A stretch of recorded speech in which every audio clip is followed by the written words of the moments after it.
Suit jacket's back on, it's time for another film talk.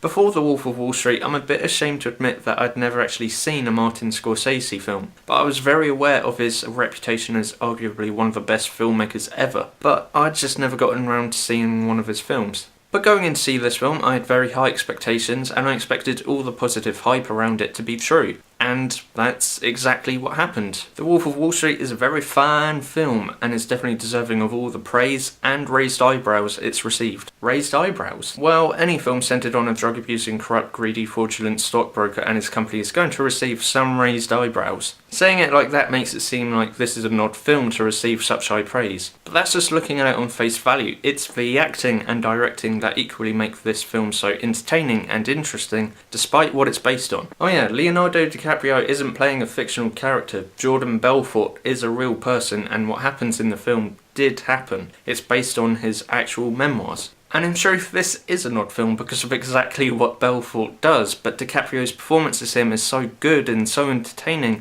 that you find yourself in a moral struggle of whether to support him or to wish him to be caught. But the more ambiguity of the film also adds to the entertainment and the uniqueness of the film. It makes the film stand out. Of course, it's not just DiCaprio that makes the film entertaining. Everyone in the film pulls their weight regardless of whether they're just a minor character. Jonah Hill's character is just as questionable, entertaining and supremely acted as DiCaprio's. That's probably why they're both nominated for Oscars. Which, by the way, if DiCaprio doesn't finally win one, then what the hell does he have to do? Play every part in a film and direct it as well?